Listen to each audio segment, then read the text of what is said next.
नमस्कार मैत्रिणींनो, गंध चॅनलमध्ये आपल्या सर्वांचं स्वागत। आज मी तुम्हाला दाखवणार आहे थालीपीठ, आणि तेही या दुधी भोपळ्यापासून। इथे मी पाव किलो दुधी भोपळा घेतलेला आहे। स्क्रॅपरच्या साहाय्याने याची साले काढून घेऊ। भोपळ्याच्या साली काढून झाल्या, आता त्याचे तुकडे करून घेतले आणि थोडासा एक तुकडा खाऊन पाहिला, कडू आहे की नाही खात्री केली। आता हे तुकडे आपण किसून घेऊ। आता भोपळा किसून झालाय आणि हा कापसासारखा मऊ भाग आपण काढून टाकलेला आहे।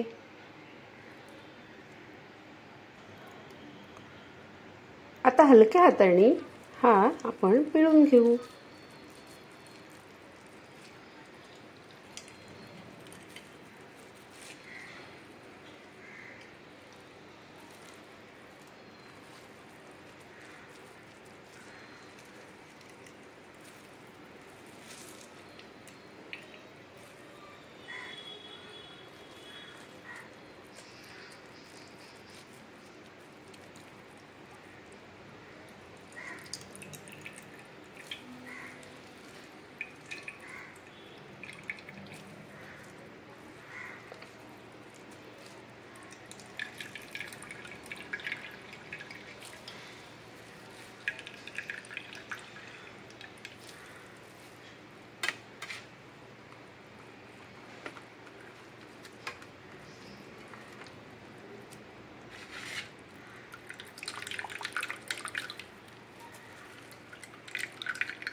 आता हे किसलेल्या भोपळ्यातील पाणी आपण काढून फेकून देऊ।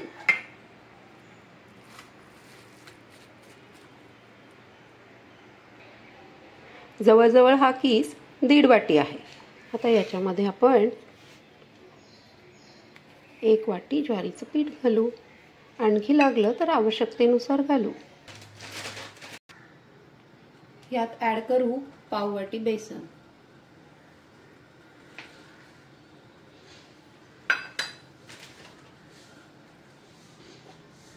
बाइंडिंगसाठी ॲड करू गव्हाचं पीठ,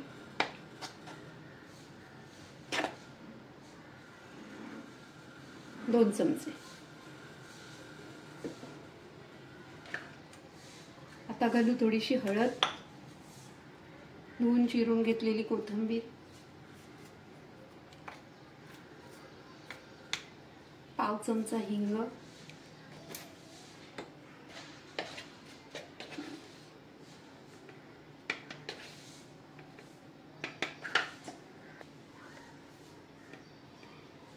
एक चमचा लाल तिखट,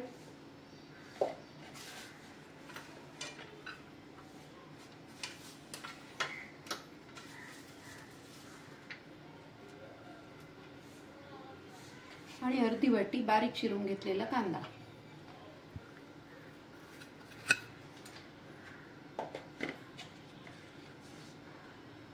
चवीनुसार मीठ।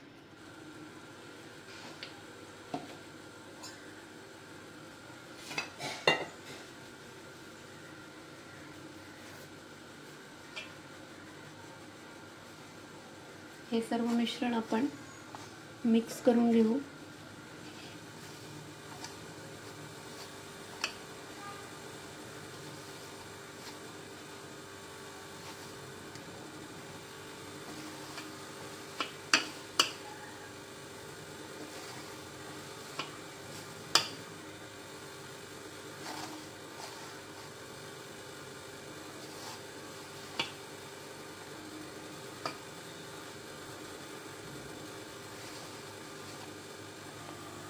अर्धा चमचा जिरा पावडर,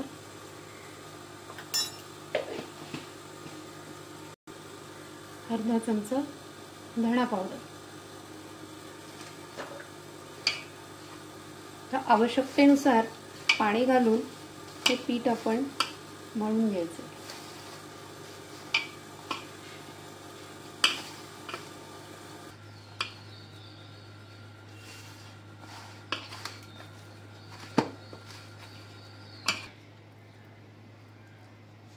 आणखी थोडंसं आपण इथे ज्वारीचं पीठ घालू आणि छान मळून घेऊ। आता पीठ आपलं मळून झालेलं आहे। थोडंसं आपण तेल घालू, एखादा चमचा।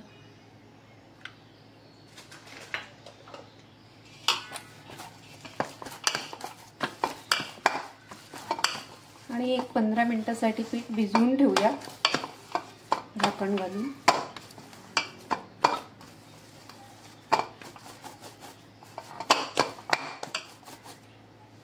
पाहू शकता पीठ फार घट्ट आणि फार पातळही मळायचं नाहीये, अशा पद्धतीने पीठ मळून घ्यायचं। झाकून ठेवू।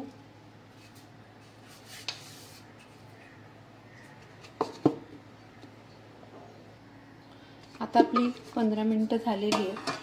पीठ आपलं छान भिजलेलं आहे। गॅसवरती आपण आता हा नॉनस्टिकचा तवा ठेवलेला आहे। इथे आपण एक पोळपाट घेतलाय, यावरती एक स्वच्छ कॉटनचा कापड घ्यायचे। हे कॉटनचं कापड आपण पाण्यात भिजवून थोडंसं पिळून घ्यायचंय।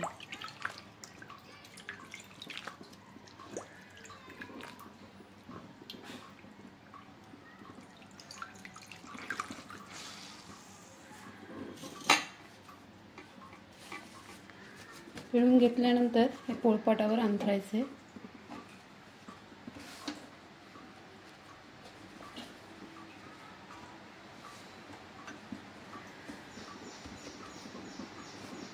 या पद्धतीने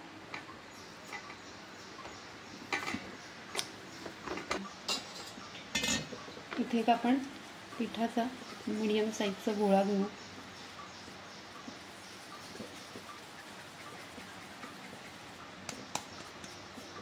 पाहू शकता, तुम्हाला मोठे हवे असतील तर जरा मोठा घ्यायचा, पण खूप मोठं झालं तर मग ते थापता येत नाही।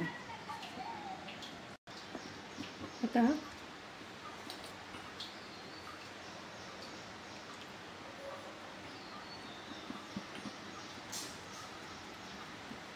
हे थालीपीठ आपण इथे अशा पद्धतीने थापून घ्यायचे।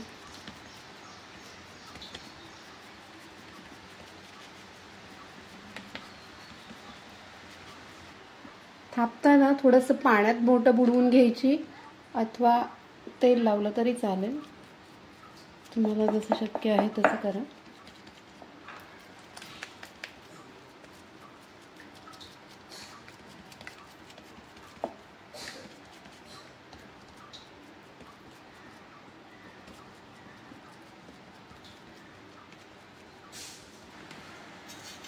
आता हे थालीपीठ आपलं थापून झालंय, याला आपण छिद्र करून घेऊया।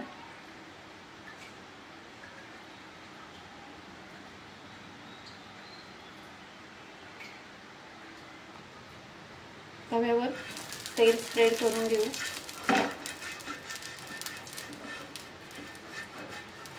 तवा गरम झालेला आहे। उचलताना अशा पद्धतीने हे हातावर घ्यायचे आणि थालीपीठ टाकायचे।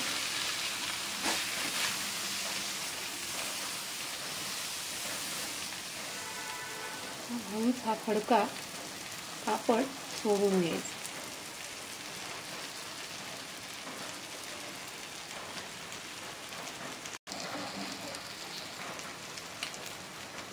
बाजूनी तेल सोडून घ्यायचे आणि छान खमंग भाजून घ्यायचे।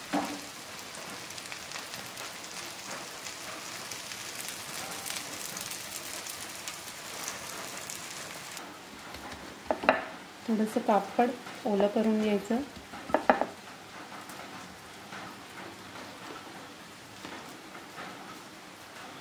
आणि दुसरा गोळा घेऊन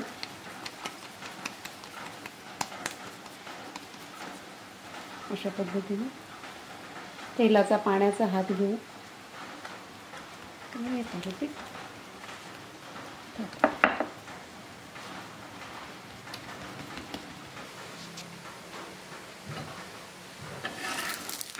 थालीपीठ आपण परतून घेऊ।